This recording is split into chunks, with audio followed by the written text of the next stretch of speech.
네, 안녕하십니까. 반갑습니다. 상담심리학개론 1학년 2학기 여러분들 수업을 시작하도록 하겠습니다. 그동안 방학 동안 잘 지내셨나요? 저는 상담심리학개론 한 학기 강의를 맡게 된 담당 교수 김정순입니다. 모두들 반갑습니다. 지난 학기에도 우리 코로나로 인해서 온라인 강의를 진행을 했습니다. 안타깝게도 이번 학기에도 또한 온라인으로 시작을 하게 되었네요. 아무래도 여러분들 온라인으로 이렇게 만나다 보면 소통적인 면 이런 것들이 조금 부족할 수도 있습니다. 그리고 좀 불편한 점들도 많을 것이라고 생각을 해요. 근데 최대한 소통할 수 있는 도구들을 찾아서, 예를 들자면 카톡방을 만든다거나 아니면은 우리 상담 심리학 개론 방을 만든다거나 이렇게 해서 좀 불편한 점을 해소하려고 합니다. 그래서 여러분들이 언제든지 질문할 사항이 있다거나 아니면은 궁금한 사항이 있을 때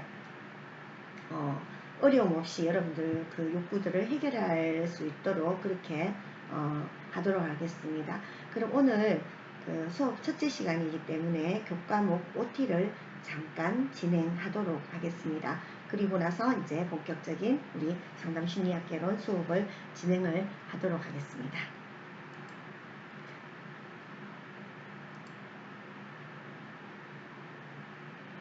네. 자, 우리 상담심리학 개론 교과목 소개인데요. 과목명은 상담심리학 개론입니다. 그리고 교재를 여러분들에게 소개를 해드리겠습니다. 상담의 이론과 실제, 저자는요 유영달이고요. 책은 출판사는 창지사입니다. 제가 책 표지를 잠깐 보여드리도록 하겠습니다. 예, 요 책입니다. 상담의 이론과 실제라는 책을 우리 한 학기 동안 배워보도록 하겠습니다. 사실 이 책이 굉장히 좀 두껍습니다. 두꺼워서 이 책을 다 할 수는 없을 것 같고요. 제가 이제 개론이기 때문에 사실은 좀 쭉 훑어보는 그런 상담 심리학에 대한 거의 대부분 이론들을 살펴보는 것이기 때문에 될 수 있으면 이 책을 다 하겠지만 되는 데까지 여러분들 봐가면서, 특히 이제 교류 분석이라든가 이런 부분들은 이 책이 아니어도 여러분들이 앞으로 또 더 배우게 되고 하기 때문에 이제 좀 뺄 거는 빼고 제가 이제 수업을 진행을 그때그때 따라서 약간 다르게 진행을 해보도록 하겠습니다. 저 이름은요, 여러분들 김정순입니다. 여러분들 아마 2학기 때에는 1학기 때 저를 만나게 될 거라고 알고 있고요. 1학년은 제가 지금 상담 심리학 개론 전체 1학년 전체 수업을 맡게 되었습니다. 그리고 이제 온라인 수업을 애초에는 우리 1학년은 1주, 3주 이렇게 해서 홀수주에 대면 수업을 하고 짝수주에는 온라인 수업을 원래 하도록 그렇게 계획이 되었습니다. 근데 이게 이제 갑자기 코로나가 또 막 지금 확진자가 많이 좀 쏟아져 나오면서 학교에서도 이제 이 계획을 바꾸게 되었어요. 2주 일단 대면을 수업을 하지 않고 하게 되는데, 이후에도 어떻게 될지는 잘 모르겠습니다. 일단은 이제 온라인 수업은 1주 수업 분량이 25분씩, 1시간을 25분씩을 잡아서 이제 이렇게 제가 영상으로 이렇게 찍습니다. 여러분들이 온라인 수업 안에 들어가면 25분씩 해서 제가 3회로 구성을 할 겁니다. 그럼 우리가 3학점이기 때문에 1시간에 1학점이죠. 그럼 3학점이니까 3시간을 수업을 해야 됩니다. 원래 1주에. 근데 1주에 50분 수업에 10분 휴식인데 25분 수업을 3회로 진행을 할 겁니다. 그리고 더하기 매주에 과제물이 나갈 겁니다. 특히 온라인 수업 중에는요, 과제물이 꼭 나갑니다. 그럼 이 과제물은 여러분들 너무 과제물에 부담을 갖지 마시기 바랍니다. 과제물은 아주 이제 간단하게 여러분들이 제출할 수 있도록 제가 했는 주에 수업했는 내용들을 중심으로 해서 아주 간단하게 한 줄 내지는 2줄로 여러분들이 쓸 수 있도록 뭐 OX 퀴즈를 낼 수도 있고요. 뭐 여러 가지 이제 여러분들이 부담 가지 않는 그런 방향으로 해서 제가 과제물을 낼 텐데, 이 과제물은 간단하게 제출해도 상관이 없습니다. 왜냐하면 출석으로만 활용을 할 겁니다. 여러분들이 이걸 업로드하면 제가 출석을 업로드하게 되면 출석으로 인정이 됩니다. 그래서 꼭 그 내용적인 부분보다는 여러분들이 출석을 한다라는 의미에서 이런 것들을 꼭 챙겨 주시기 바랍니다. 여러분들 아시죠? 우리가 3학점짜리이기 때문에 4주 이상 여러분들이 만약에 출석을 하지 않게 되면은 자동으로 그냥 F학점을 받게 됩니다. 그렇기 때문에 여러분들 과제물을 꼭 신경을 써 주시기 바랍니다.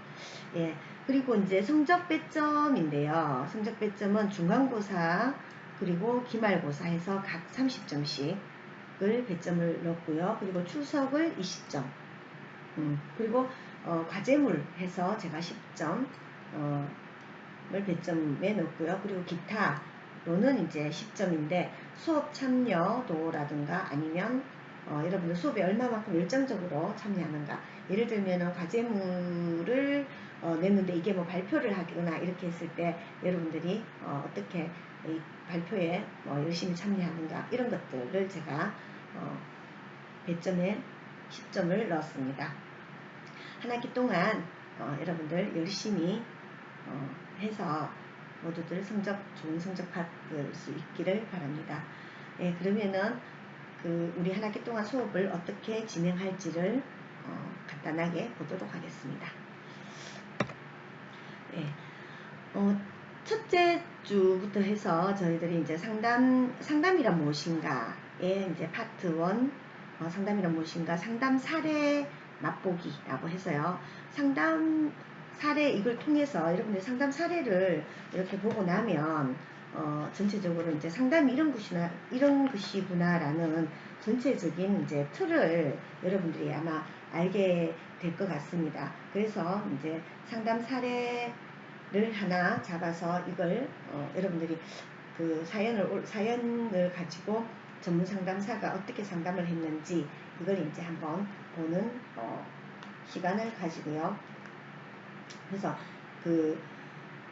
개략적으로 상담을 소개하는 가장 좋은 방법이 이 사례를 보여주는 거다라는 생각이 듭니다. 그래서 상담 사례 맛보기 시간을 가지고요. 그리고 그 다음에 이제 상담의 정의, 상담이란 무엇인가, 여러분들 상담이란 무엇인가에 대한 항상 그렇죠. 여러분들 개론을 배울 때 늘상 이제 정의에 대해서 항상 배웁니다. 근데 정의라는 거는 뭐예요? 정의라는 거는 내가 어떻게 거기에 의미를 부여하고 그 의미를 규정하는가에 따라서 정의는 달라질 수 있습니다. 그런데 상담이란 것의 정의는 무엇인가에 대해서 여러분들이 이제 같이 생각해보고, 여러분들도 직접 책에 나오는 이런 상담의 정의 말고 나만의 정의를 한번 개념을 한번 잡아보는 그런 시간을 가지려고 합니다.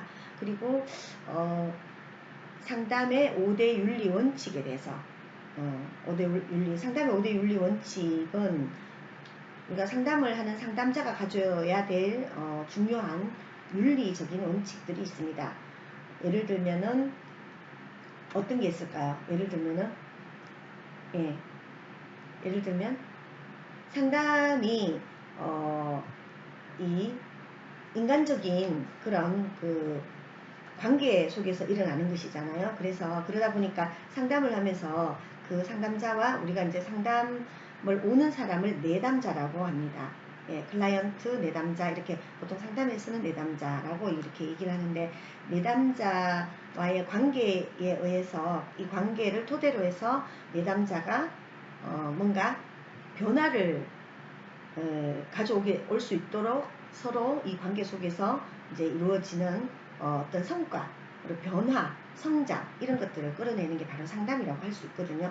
그래서 상담의 원칙 중에서 윤리적 원칙의 첫 번째가 자율성 존중의 원칙입니다. 자율성, 내담자가 다른 사람의 간섭을 받지 않고 내가 상담을 하는 것도 나의 선택이고, 그리고 그러한 나의 선택에 대해서 존중받을 수 있는 이런 게 이제 하나의 원칙이라고 할 수 있고요.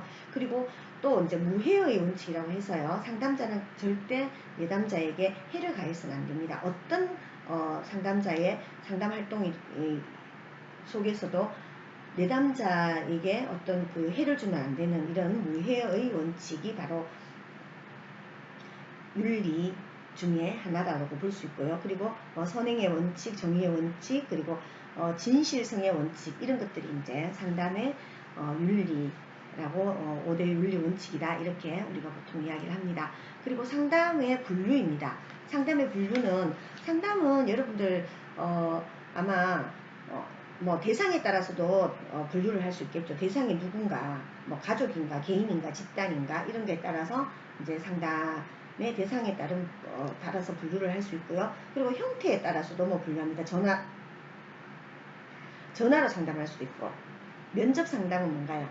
면접 만나가지고 직접 만나서 내담자와 상담자가 직접 만나서 하는 걸 면접 상담이라고 하고, 그 다음에 서신 상담도 있죠. 뭐 편지로 이렇게 상담하는 거. 요즘은 사이버 상담, 온라인 게시판에 이렇게 이제 뭐 나의 고민이라든가 이런 것들을 올리면 온라인 상담을 해주는 경우도 있습니다. 그래서 여러 가지 상담의 그 형태에 따라서 이런 분류들을 할 수도 있습니다. 예.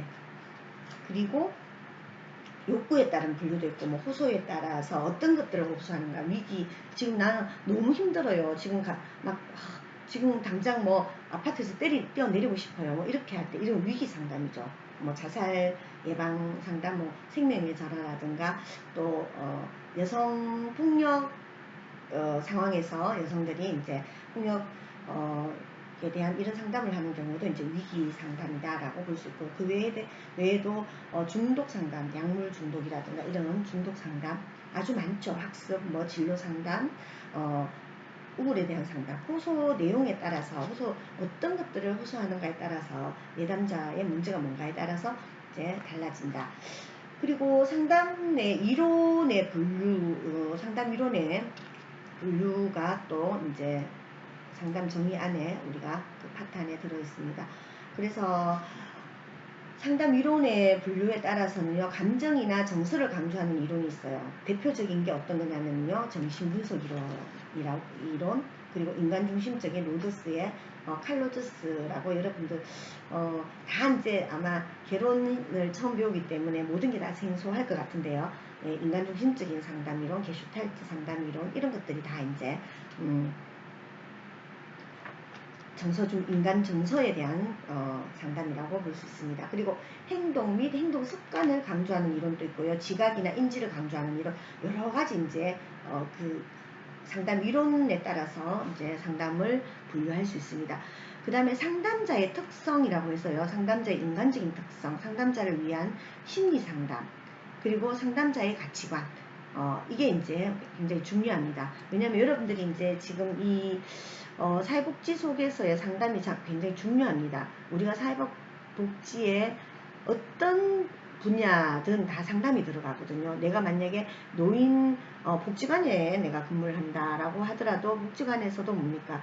그게 복지관에 오는 클라이언트들이 가지고 있는 고민이나 욕구, 이런 것들을 알아내기 위한, 또 그 사람들이 가지고 있는 욕구나 이런 것들을 해결하는 과정 속에서 항상 이제 나는 상담자의 역할을 할 수밖에 없습니다. 그래서 굉장히 이제 상담자로서 우리가 가져야 될 이런 가치관은, 저는 사회복지사로서도 굉장히 중요한 하나의 인간적인 자질이다, 이렇게 이제 보고 있습니다. 그래서 상담자의 인간적인 특성은 뭐 어떤 것이 있는가, 그리고 상담자를 위한 또 심리 상담은 무엇인가. 네, 이 이제 상담자는 어쨌든 간에 내담자를 심리적, 정신적인 어떤 건강을 이끄는 걸 도와주는 사람입니다. 그래서 상담자 본인이 자신의 어떤 심리적, 정신적 문제에 빠져 있다면은 유능한 상담자가 되기가 힘들겠죠. 그래서 상담자를 위한 심리 상담, 이런 것들도 필요하다라는 이제 이야기고요. 그리고 정말 중요한 게 또 상담자의 가치관입니다. 상담자가 가지고 있는 이 가치관이라든가 이런 것들이 내담자에게로 전이 되거나 아니면은 내담자는 상담자가 한편으로는 삶의 롤 모델이 되기도 합니다. 그렇기 때문에 상담자가 올바른 가치관과 이런 것들을 가지는 게 정말 정말 중요합니다. 그래서 이 상담자의 가치관은 그야말로 상담자가 가져야 될 특성 중에서 굉장히 중요한 부분이다 라는 것들을 바로 여기에서 우리 한 학기 동안 배우는 우리 이 교과서에서도 굉장히 중요하게 다루고 있습니다.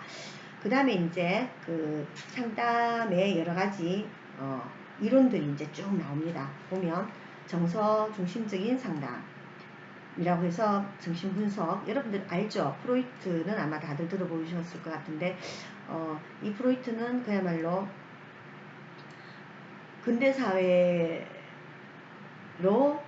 우리 인류를 이끄는데 정말 중요한 역할을 한 사람입니다.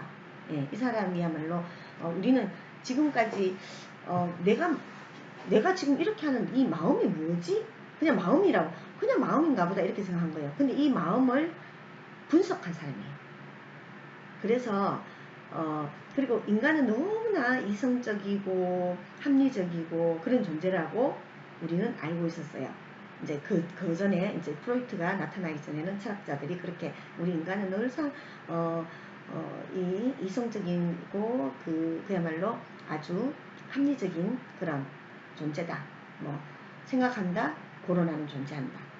라는 이제 철학자의 말이 있죠. 그런 것처럼 우리 인간은 늘상 이렇게 합리적이고 이성적인 존재다 라고 알고 있었는데 프로이트가 인간은 우리가 알 수 없는 무의식 속에 어떤 욕구나 이런 것들에 의해서 인간은 움직이게 된다. 이렇게 우리 인간의 심리를 이야기한 사람이에요. 그러면서 그동안에 가지고 있던 이런 철학적인 우리 인류가 가지고 있던 철학적인 이런 부분들을 한꺼번에 부정한, 그러면서 인간을 다시 보게끔 해준 게 바로 프로이트라고 볼 수 있습니다. 그래서 프로이트는 심리학에서도 굉장히 중요하지만 철학적으로도 굉장히 우리 인류의 철학사에서도 굉장히 중요한 영향을 미친 인물이다 라고 저는 그렇게 그렇게 이제 생각하고 있습니다.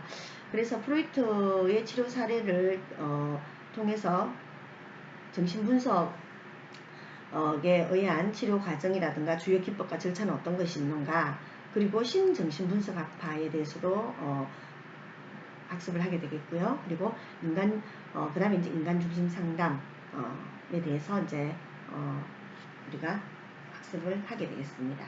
인간중심 상담은 아까 말했죠. 로저스를 이야기했고요.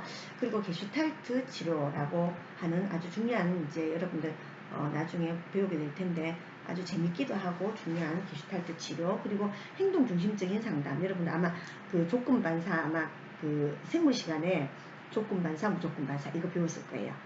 그리고 칭찬해주고 또 막 이렇게 벌을 주고 뭐 이런 게 이제 행동중심적인 상담이고 그 치료라고 볼 수 있습니다. 그 다음에 인지중심적인 상담이에요.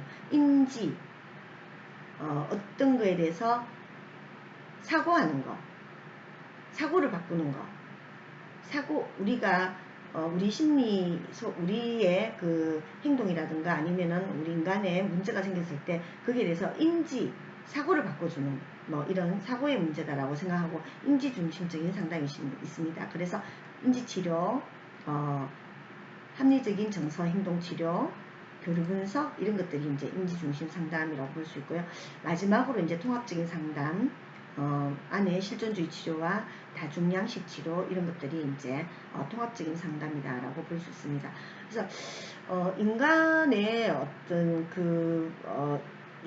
우리가 이제 상담 심리학에서 인간에 대해서 어떻게 보냐면 정신적인 거는 마음, 정서 뭐 이런 거죠. 그리고 행동, 그리고 인지 내지는 뭐 사고 이렇게 이제 이야기를 하는데 여러분들 생각에는 어떠신 것 같아요? 여러분들은 인간의 행동과 정서 내지는 마음, 그리고 인지 내지는 사고, 생각 이런 것들이 쭉 있습니다. 근데 지금 이론적으로 보면요, 그 정서적인 거 그리고 인지적인 요소, 행동적인 거 이렇게 이제 분류를 해놨어요. 지금 치료 상담에 어떤 상담의 그 이론들이 분류가 되어 있습니다. 근데 요즘 와서 이제 어떠냐면 이 세 가지를 통합적으로 보는 거죠. 그래서 이제 이렇게 통합적인 상담도 하고 있습니다. 저는 우리 인간이 그런 것 같아요. 정서 하나를 바꾼다고 된다거나 아니면은 인지 생각만 바꾼다고 되는 것도 아닌 것 같고 행동만 바꾼다고 되는 게 아닌 것 같아요. 이 세 개가 아주 복합적으로 아주 유기적으로 연결되어 있다라는 생각이 저는 개인적으로 듭니다. 그래서 다중양식 치료 뭐 이런 것들이 지금 요즘 와서는 이제 이런 상담도 많이 하고 있고요. 그리고 이제 마지막 파트에서 상담의 실제입니다. 상담의 과정에서 상담을 어떻게 실제로 하는가, 초기 단계, 중기 단계, 종결 단계 이렇게 해서 실제로 이제 상담의 초기 단계는 관계를 형성하고 내담자가 어떤 문제를 가지고 있나 목표를 설정하고, 그리고 중기 단계는 개입하면서 문제를 해결해 줍니다. 그리고 종결, 추후 관리는 어떻게 할 것인가에 대한 상담의 과정을 배우게 될 거고요. 그리고 이제 또 마지막 시간에 주요 기법을 하게 될 텐데 여기에서 지금 보면 굉장히 많죠. 파트가 5개로 6개로 분류가 되어 있는데 일단 6번째 파트는 꼭 이제 우리 수업 시간에 제가 할 거고요. 각각 파트별로 이걸 다 하지 못하게 될 가능성이 많습니다. 그래서 되는 만큼 각 파트별로 뭐 한두 개씩 이제 하는 방향으로 그렇게 수업을 진행을 하고자 합니다.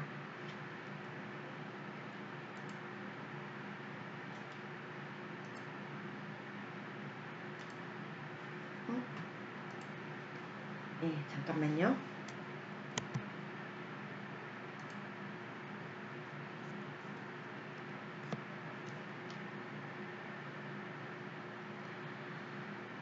네, 그러면은 첫 번째 상담이란 무엇인가 라고 해서 상담 사례 맛보기 제양의 눈물이라는 이제 우리 책에도 여러분들 나와 있습니다. 한번 보도록 할게요. 제양의 사례 막막해요. 전 원래 20살인 여대생입니다. 하지만 학교 며칠 다녀보지도 못하고 지금 휴학하고 집에서 지내지요. 전 원래 성격이 소심하고 예민하고 신경질적이었는데 그러다 보니 사소한 것에서 스트레스를 엄청 받았지요. 그래서 매사 좀 삐딱하다는 소리를 엄마한테 무지 들었었어요. 그러다 중학교 졸업하고 그때부터 꼬이기 시작한 것 같네요. 고등학교 가기 전에 공부한다고 방학 때 학원을 다녔는데 친한 친구들이랑 반이 갈려서 3개월 동안이나 혼자 다녔어요. 처음엔 아무렇지도 않았는데 2개월 정도 지나니까 은근히 외로워지더라고요. 중학교 때 친했던 친구랑 연락도 안 되고, 그리고 나 혼자 학원서 몇 시간이나 보내다 보니 아무래도 그랬던 것 같아요. 그래도 그때까지 그렇게까지 심각한 건 아니었는데 자신감을 많이 잃었는지 고등학교 입학하고도 친구를 새로 사귀는 것도 함께 있는 것도 모두 너무 힘들었어요. 그래서 전 점점 말을 안 했고 중학교 때 같은 반이었다가 고등학교 와서도 같은 반이 돼서 그냥 같이 다니던 친구도 저를 탐탁찮게 여기더군요. 저도 그 친구가 별로라서 처음엔 별로 신경을 안 썼는데 나중엔 아예 저를 멀리하고 새 친구랑 친해지려는 것 같아 너무 불안했어요. 네, 뒷장으로 넘어가야 되네요. 저도 그래서 그 친구가 좋은 것도 아니지만 막상 혼자가 된다고 생각하니까, 그리고 정말 혼자가 된 뒤엔 더 막막하더군요. 친구가 필요하긴 한데 사귀기도 힘이 들고 마음에 드는 친구도 없었고,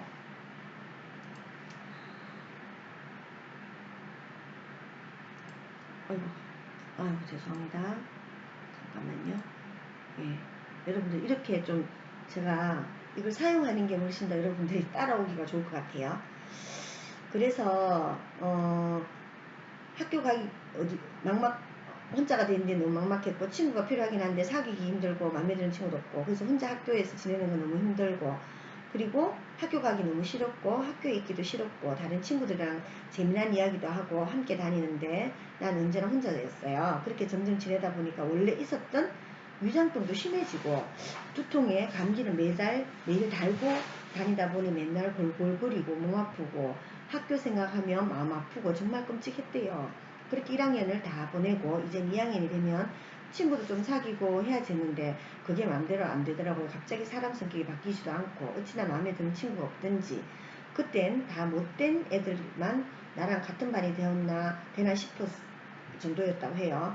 그렇게 지쳐가고 해서 제가 몸과 마음 모두 병들어 포기한 채 죽으려고 가출까지 했대요. 그런데 며칠 못 가서 집으로 돌아갔고 괜히 엄마한테 마지막에 막 전화했다가 마음이 아파서 이렇게 이제 중약 하고요.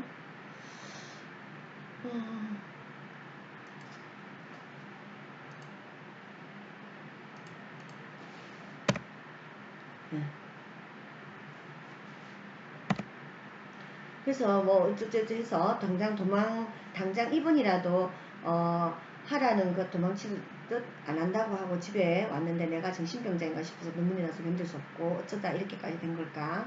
왜 내 인생은 이렇게만 할까? 엄마는 어린애가 무슨 그런 정신병 같은 거 오냐고 계속 그러시고, 근데 요즘 제가 어떻게 될 것 같아 무섭고 두렵더라고요. 죽는 건 안 무서운데 아예 미쳐서 정신병원 같은 데 가게 되면 너무 비참할 것 같기도 하고, 그래서 죽어야 하나 아니면 치료를 해야 하나 머리가 복잡해요.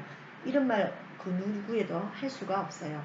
몸도 아파서 미칠 것 같고 머리도 터질 것 같고, 제가 제대로 살아갈 수 있을지, 차라리 죽는 게 낫지 않는 건지, 정신과 치료가 도움이 될까요? 전 병원에 대해서 특히 이제 정신병원에 대해서 부신하는 마음이 강하고 도저히 혼자 판단하기가 힘이 드네요. 누구에게 물어볼 수도 없고 막막합니다. 이런 이제 상담을 해왔습니다. 여러분들 지금 이제 1교시를 여기에서 마치고요. 다음 2교시에 다시 뵙도록 하겠습니다. 예, 수고하셨습니다. 1교시요.